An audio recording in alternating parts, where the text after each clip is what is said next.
Welcome back to Love, Marriage, and Relationship Karma. Today, we unlock the most crucial concept in relationship astrology. It's the 7th house lesson, which is your partner is your mirror. I want you to reflect on this powerful truth. Do you constantly accuse your partner of being too critical, or too controlling, or too emotionally distant?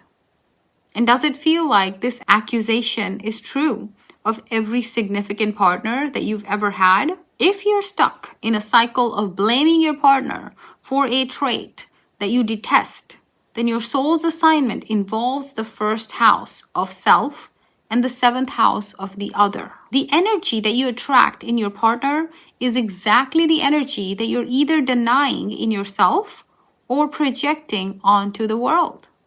This lesson is about transforming blame into radical self-awareness. Let's talk about the karmic root behind this. The struggle with the mirroring effect is rooted in a karmic residue where the soul refused to integrate difficult parts of its own nature. Let's talk about a past life scenario. Perhaps you were the self-denier or the judgmental ascetic. See, the 7th house block stems from a past life where you achieved balance by cutting off or denying certain qualities within yourself, which is the 1st house. For instance, if you constantly attract critical partners, it's because in a past life, you may have been the judgmental ascetic, which is your 1st house, who was excessively harsh or critical or perfectionist towards others, but refused to see your own flaws. What that may have been like? Well, you probably lived a life of rigorous self-control, judging others for their perceived weaknesses, thereby creating an energetic debt of unfair judgment. That debt returns as a current life fear of being judged.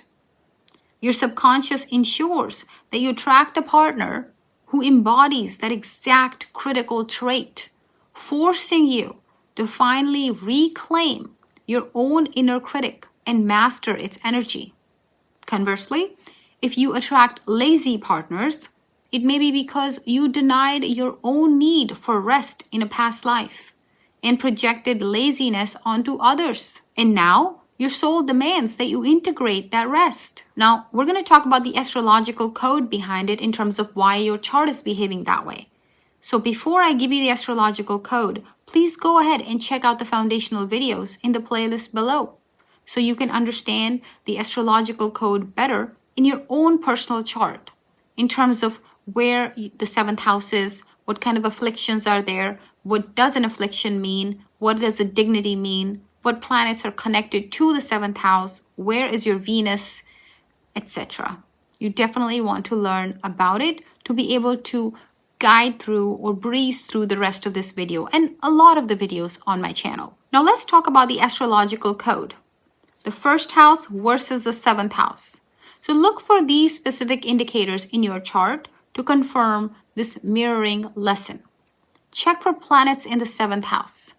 Any planet living or residing in the 7th house will be the dominant quality that you seek or attract in a partner, but also the quality that you struggle to integrate. For example, Saturn in the 7th, you will attract reserved, duty-bound partners, mirroring your own need for structure, which is your 1st house. Second is you want to look at the 7th house lord. What is the condition and the placement of the planet that rules the 7th house? That will show you the karmic destination of your relationships.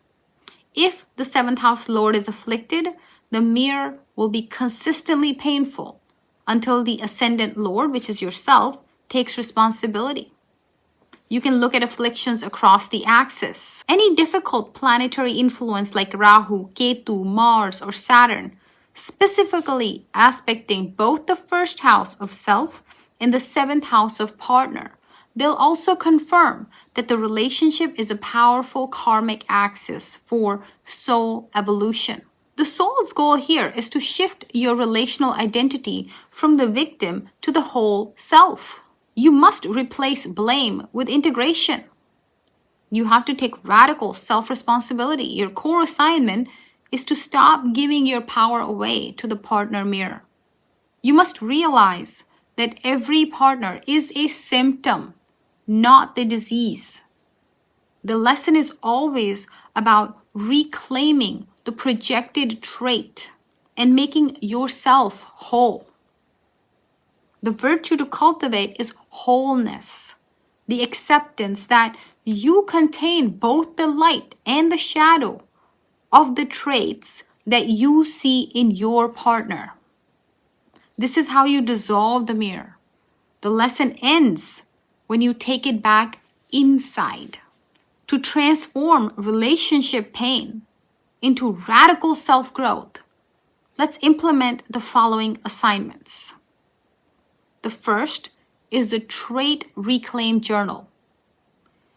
This directly heals the first and the seventh house split. Keep a journal specifically for relationship triggers. Every time your partner's behavior severely upsets you, for example, their lack of empathy, write down the trait and then write down 3 specific instances in your own life, past or present, where you displayed that same trait, even slightly, towards yourself and others, but definitely towards yourself too. This practice forces your mind to see the shadow within, taking the emotional charge out of the projection and dissolving the karmic lesson. It could take some time to do this. Next is a 7-day compliment contract. This heals the denial of your inner self. For 7 consecutive days, give yourself an authentic, specific compliment related to the very trait that you accuse your partner of lacking. For example, if you accuse your partner of being cold, then you compliment yourself daily on your warmth and emotional availability. This acts as a healing counter affirmation, integrating the positive trait you seek externally back into your first house. So what does all this mean? Well, your recurring relationship conflict is the universe's most demanding tool for forcing you into authenticity. The past life karmic lesson was the denial or judgment of certain traits within yourself, creating an imbalance. The soul's assignment now is to fully integrate your shadow and your light, stopping the pattern of projection. Fulfilling the soul contract to take radical self-responsibility is how you achieve true relational maturity and accelerate your soul journey towards the ultimate goal of oneness. Let's go ahead and commit to this self-responsibility now. First, I want to know, tell me in the comments. Tell me which planet is residing in your 7th house. If none, then tell me the sign of your 7th house. Second, begin your Trait Reclaim Journal with the next conflict you experience. And of course, if you'd like to take a deep dive into your own personal chart, you can connect with me via the link in the video description or in the About section of this channel.